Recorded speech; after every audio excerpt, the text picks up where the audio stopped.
یہ کہانی کی تیسری قسط ہے۔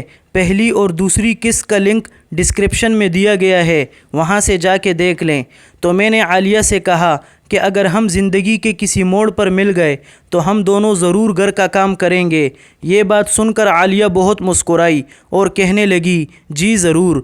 اس کے علاوہ ہم نے اور بھی بہت ساری باتیں کی کہ اچانک چاچی آ گئی اور کہنے لگی کہ کھانا تیار ہے، جلدی سے کھانے کی میز پر آؤ۔ تو ہم سب کھانے کی میز پر بیٹھ گئے اور سب نے مل کر کھانا کھایا، اور اس کے بعد ہم سب اپنے اپنے کمروں میں چلے گئے اور سو گئے۔ رات کو 3 بجے کے قریب میری آنکھ کھل گئی کیونکہ مجھے بہت زیادہ تیز پیشاب آ رہا تھا، تو میں اپنے بستر سے اٹھا اور واش روم چلا گیا۔ اب میں واش روم میں بیٹھ کر پیشاب کر رہا تھا کہ اچانک مجھے چاچا اور چاچی کے جھگڑے کی آواز آنی شروع ہو گئی، کیونکہ واش روم کا دیوار میرے چاچا اور چاچی کے کمرے کی دیوار سے ملا ہوا تھا، اس لیے کمرے کے اندر کی باتیں واش روم میں بیٹھ کر آسانی سے سنی جا سکتی تھی۔ اب میں نے غور سے سننا شروع کیا کہ چاچا اور چاچی ایک دوسرے سے کیا باتیں کر رہے ہیں۔ جب میں نے باتوں کی طرف دھیان دیا تو چاچی چاچا سے گلے شکوے کر رہی تھی اور کہہ رہی تھی کہ تمہارا جوس 1 منٹ میں نکل جاتا ہے، جبکہ میرا جوس نکلنے میں آدھا گھنٹہ لگتا ہے۔ چاچا نے چاچی سے کہا کہ اب میں کیا کروں، میں تو اب بوڑھا ہو چکا ہوں، اگر تمہیں اپنا جوس نکالنے کا شوق ہے تو محلے کے کسی انگریز سے اپنا جوس نکالو۔ جب میں نے باتھ روم میں بیٹھ کر یہ تمام باتیں سنی تو مجھے چاچی پر بڑا ترس آیا اور میں سوچنے لگا کہ یہ تو چاچی کے ساتھ بہت ہی بڑا ظلم ہے۔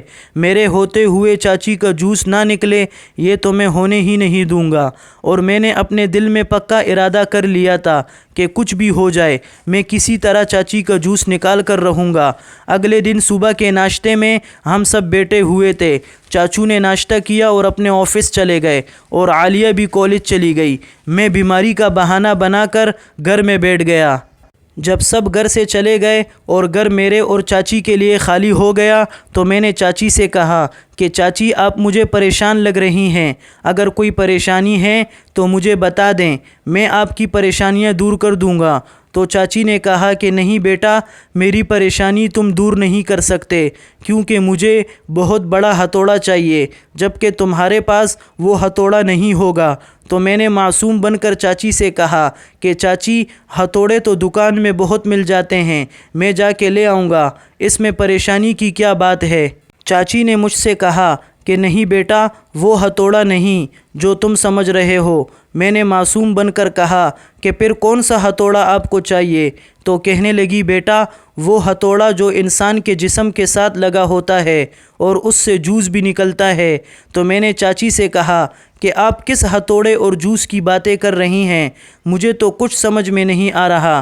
تو چاچی کہنے لگی بیٹا تم سمجھ بھی نہیں پاؤ گے، تم بہت چھوٹے ہو۔